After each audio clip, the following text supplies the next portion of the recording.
Brain drain, kenapa ilmuwan pergi? Masalah individu atau sistem?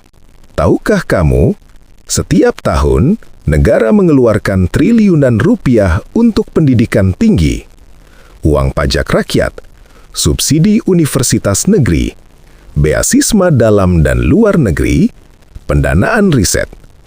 Negara berharap satu hal, mereka kembali membangun, mengajar, meneliti, berinovasi.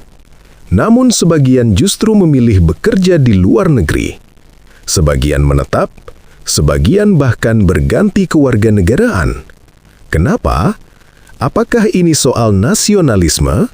Atau ini soal struktur ekonomi dan sistem riset? Mari kita lihat dengan pendekatan ilmiah, bukan asumsi. Apa itu brain drain?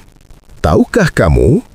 Dalam literatur ekonomi pembangunan, fenomena ini disebut brain drain, yaitu migrasi tenaga kerja terdidik dan profesional dari satu negara ke negara lain demi peluang yang lebih baik. Negara tujuan paling umum: Amerika Serikat, Singapura, Australia, Jerman. Fenomena ini terjadi di banyak negara berkembang, dan penelitian menunjukkan migrasi talenta sangat dipengaruhi oleh kualitas institusi dan peluang riset, ekosistem riset, dan angka nyata. Tahukah kamu, salah satu indikator kekuatan inovasi adalah belanja riset terhadap produk domestik bruto atau PDB. Negara seperti Korea Selatan mengalokasikan lebih dari 4% PDB untuk R&D. Sebaliknya, Indonesia berada di kisaran sekitar 0,2 sampai 0,3% dalam beberapa tahun terakhir. Perbedaan ini bukan sekadar angka. Ini berarti jumlah laboratorium modern berbeda, ketersediaan peralatan canggih berbeda, stabilitas pendanaan jangka panjang berbeda, jumlah peneliti per juta penduduk berbeda. Ilmuwan membutuhkan ekosistem. Tanpa ekosistem yang kuat, produktivitas ilmiah sulit berkembang, dan ilmuwan cenderung bergerak ke tempat di mana riset bisa berjalan tanpa hambatan struktural. Insentif ekonomi dan kepastian karir. Tahukah kamu, teori migrasi tenaga kerja menjelaskan bahwa keputusan pindah biasanya rasional, dipengaruhi oleh perbedaan pendapatan, keamanan kerja, kualitas fasilitas, peluang pengembangan karir. Di banyak negara maju, peneliti memiliki kontrak yang jelas, pendanaan kompetitif, asisten riset, jalur karir akademik terstruktur. Jika selisih pendapatan dan fasilitas signifikan, maka migrasi menjadi pilihan rasional. Ini bukan pengkhianatan, ini mekanisme pasar tenaga kerja global. Kualitas institusi dan meritokrasi. Tahukah kamu, banyak studi menunjukkan bahwa kualitas institusi publik sangat mempengaruhi retensi talenta. Faktor penting meliputi transparansi promosi jabatan, kecepatan birokrasi, kepastian anggaran, kebebasan akademik, penegakan hukum. Di sistem yang meritokratis, prestasi ilmiah menjadi dasar kenaikan posisi. Di sistem yang birokratis dan lambat, motivasi riset bisa menurun. Talenta bertahan di tempat yang menghargai kinerja. Talenta pergi dari tempat yang membuat produktivitasnya terhambat. Hubungan dengan tata kelola dan ekonomi informal.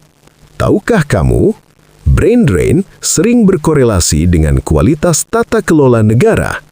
Negara dengan rule of law kuat, korupsi rendah, regulasi jelas, cenderung lebih mampu mempertahankan SDM unggul. Sebaliknya, jika tata kelola lemah, ekonomi informal tumbuh besar, dan penegakan hukum tidak konsisten, maka iklim profesional menjadi kurang menarik. Ini bukan soal siapa lebih pintar, ini soal struktur sistem. Kehilangan atau sirkulasi? Tahukah kamu, dalam teori modern, brain drain tidak selalu permanen. ada konsep brain circulation. Talenta yang bekerja di luar negeri bisa tetap berkontribusi melalui kolaborasi penelitian internasional, transfer teknologi, investasi startup, jaringan global.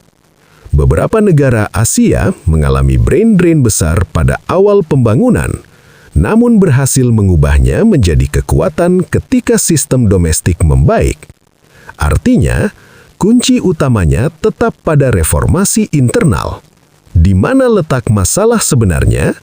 Apakah masalahnya pada individu atau pada kebijakan? Jika negara ingin mempertahankan talenta, maka variabel yang harus diperbaiki adalah belanja riset, reformasi birokrasi, transparansi karir akademik, kepastian hukum, iklim inovasi industri. Talenta mengikuti peluang, bukan sekadar retorika. Tahukah kamu, negara maju bukan hanya kuat karena sumber daya alam, tapi karena mampu membangun institusi yang efektif. Jika ingin ilmuwan bertahan, maka solusi bukan sekadar imbauan nasionalisme. Solusinya adalah ekosistem riset yang kompetitif, sistem yang meritokratis, kebijakan berbasis data, institusi yang dipercaya. Karena pada akhirnya, migrasi talenta adalah cermin kualitas sistem. Pertanyaannya sekarang, apakah kita siap memperbaiki sistem? Atau kita akan terus menyalahkan individu? Jika kamu peduli dengan brain drain Indonesia, reformasi pendidikan tinggi, kebijakan riset nasional, meritokrasi dan tata kelola publik, ekonomi berbasis inovasi, tulis analisismu di komentar. Diskusi berbasis data, berbasis fakta, berbasis logika.